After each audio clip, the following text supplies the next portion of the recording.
This video is going to cover sections 1.4 through 1.6 for our Math 6 test, and these include listing factor pairs of numbers, prime factorization, greatest common factor, and least common multiple. So we're going to go ahead and get started, and we're going to start with listing factor pairs. So here our first slide says list the factor pairs of the numbers. We have two sets of numbers. So we're going to start with our first number, 48. And when we're listing factor pairs, that's when we have our T-chart there. So to the side here, I'm going to put 48 and then my T-chart. And here, remember, when we're listing factor pairs, that's when we have two factors. When we multiply them together, give us this target number here of 48. So the first set of factor pairs that every number has to have is 1 in itself. So here it's going to be 1 and 48. While you guys are studying this, listing factor pairs, the best thing you guys can look at, if you don't know all of these right off the top of your head, is going to be your divisibility rules. If you have those out and start using those, they'll start to become easier to remember, and then you'll be able to list the factor pairs of any number that you're given. So here we started with 1 and 48. Since 48 is even, I know I can divide it by 2. We've got 2 and 24. 48 is also divisible by 3. 3 multiplied by 16 gives us 48. 4 multiplied by 12 gives us 48. And our last one here is going to be 6 multiplied by 8. That gives us 48. So here, 1 and 48 was one we should always start with, 1 in itself. 48's even, so we could divide by 2. That 3 and 16 may be one that people forget, but our divisibility rule for 3 is if you add up these two digits, or the sum of your digits in your number, if that's divisible by 3, then that number is actually divisible by 3. 4 and 12 and 6 and 8, those pairs are more of our math facts. So that 3 and 16 can be a little bit tricky. So make sure you guys are double checking your numbers, really using your divisibility rules and practicing those, because we don't want to forget anything. Our next number here is 56. So I'm going to make a T-chart right under 56. Again, we're going to start with 1 and itself. So 1 and 56 there. 56 is also even, so we know we can divide it by 2. And then so 2 multiplied by 28 gives us 56. 56 is also divisible by 4, So 56, 4 and 14 would be another factor pair there. Our last factor pair for 56 is going to be a little math fact here. It's going to be 7 and 8. So those two numbers, our first number has 5 factor pairs. Our second number has 4. Sometimes you'd see numbers with 2 or 3. And if you're given a prime number, that means it only has 1 factor pair, because the 2 factors would be 1 in itself. So we're going to go ahead and move on to prime factorization. So when we have prime factorization here, that is our factor trees. So we're going to take our 60, I'm going to write this to the side, and we're going to start breaking this number down. So when I see 60, I think, well, that's an even number. I'm going to divide it by 2. So I'm going to have 2 and 30. When I get my prime number, I'm going to circle it. 30 is composite. I can break that down. I'm going to do 2 and 15. Circle that 2. And then I have a 3 and a 5. So now I'm left with all prime numbers. Now, to actually write the prime factorization, we take all of these prime numbers and write them as a multiplication problem. And we start from least to greatest. So we've got 2 2's here. We're going to write 2 to the second power, or 2 squared. Multiply that by 3, and then multiply that by 5. So 2 squared times 3 times 5 is the prime factorization of 60. Now this factor tree here does not have to be the exact same. You could have broken 60 down to 6 and 10 or something else along those lines, but you would still end up with these same 4 numbers at the end. So we're going to do the same thing with 72. I'm going to bring 72 over here. Again, I see 72 as an even number, so I'm going to break that down first with my 2 and 36. So I'm going to circle my prime number. Again, 36 is even, so I like to divide numbers in half. I like to divide them by 2. For me, that's a little bit easier. So I get 2 and 18, circle my 2. Again, 2 and 9, and then my 9 can be broken down to 3 multiplied by 3. So here I've got 3 2's, so I'm going to write that as 2 to the third power. Make sure to use your exponents. So this means 2 times 2 times 2, which is just a way of writing repeated multiplication. And then we're going to multiply that by the 2 3's we have left. So 3 to the second power, or 3 squared. And that is the prime factorization of 72. So now we're going to go ahead and move into the greatest common factor, the GCF of two numbers. And this is where we use our ladder method. So basically, it's just a long division problem. So 18 and 42, I'm going to bring my ladder over here, 18 and 42. And what we're trying to do is come up with a factor, a number that can be divided into both of these numbers inside evenly. So I see that 18 and 42 are both even numbers. So on the outside, my first factor that I'm going to use is 2. So 18 divided by 2 gives me 9, and 42 divided by 2 gives me 21. I can still divide into both of those. So a number that can go into both 9 and 21 would be 3. 9 divided by 3 gives me 3. 21 divided by 3 gives me 7. 3 and 7 are actually both prime. They don't have a common factor besides 1. So we like to say write a 1, then you're done. Bring down your 3 and your 7. Now when you're finding greatest common factor, you actually take these side numbers here, and we are going to multiply them.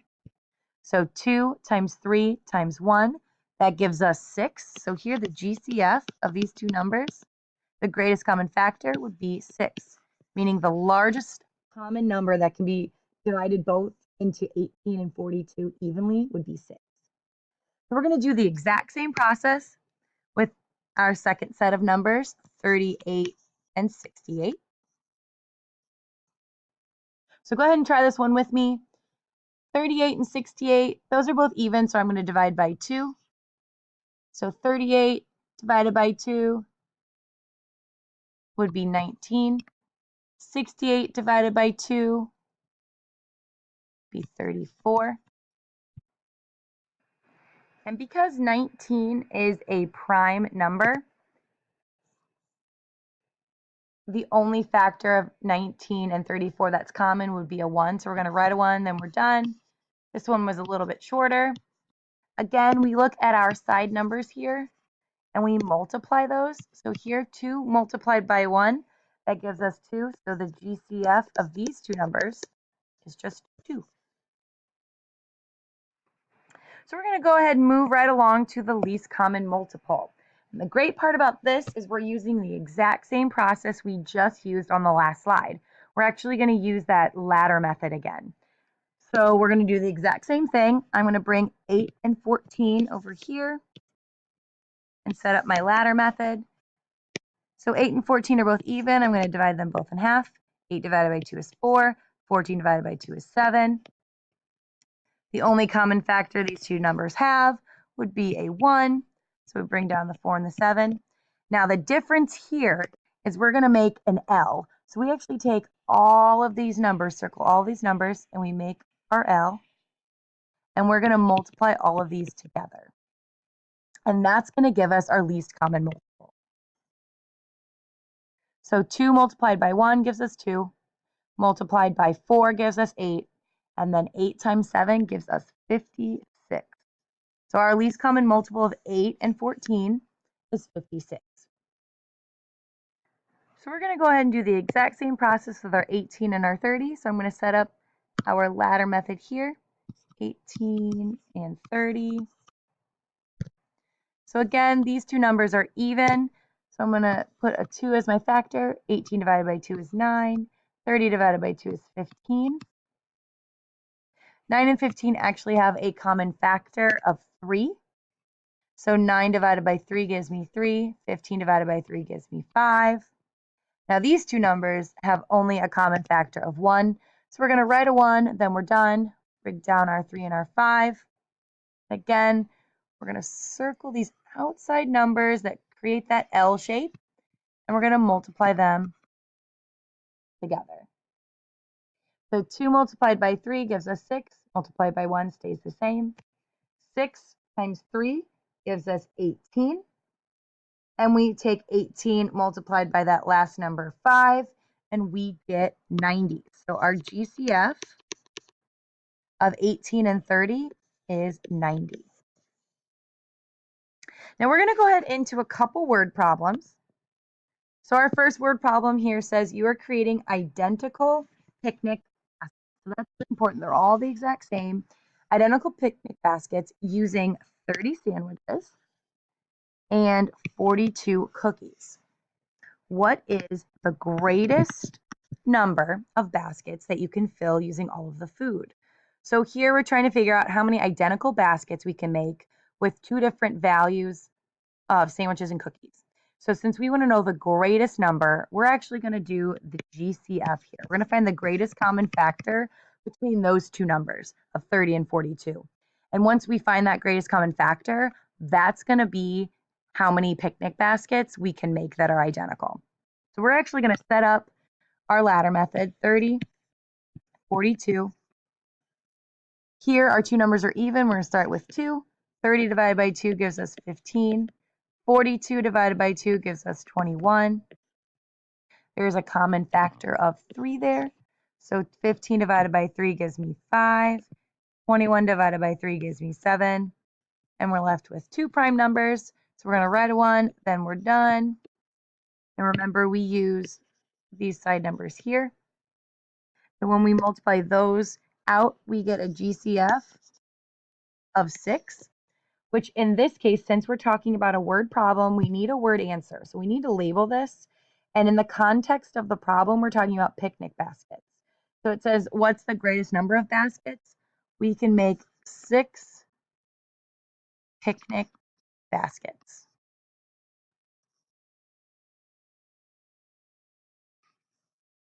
So we'd make 6 picnic baskets that are identical, and we'd actually have 5 sandwiches in each and 7 cookies in each. So we're going to go ahead on to the last word problem here. It says you have piano lessons every 4th day. Now I'm actually going to write a 4th above here.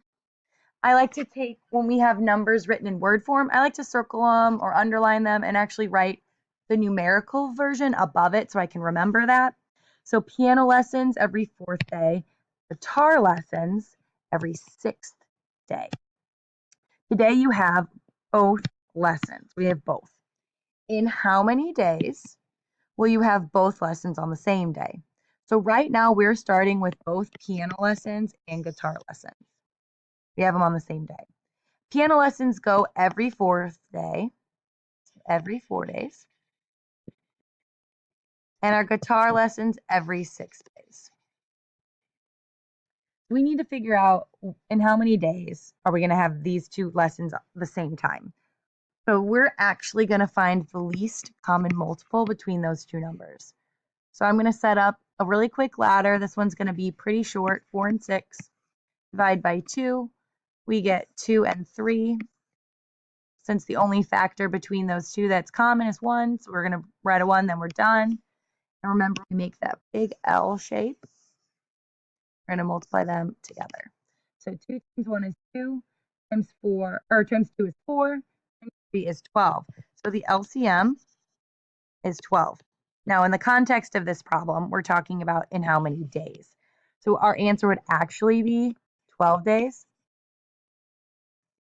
Another way we can really think through this would be thinking every 4 days from now. So we'd have in 4 days, we'd have these lessons, in 8 days, in 12 days, in 16 days. And then same thing with our guitar, in 6 days, in 12 days, in 18 days.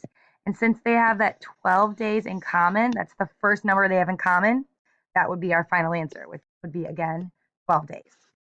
So this concludes our video. Rewatch any section you need extra help on. Make sure you look over graded homework and your notes from class, and good luck studying.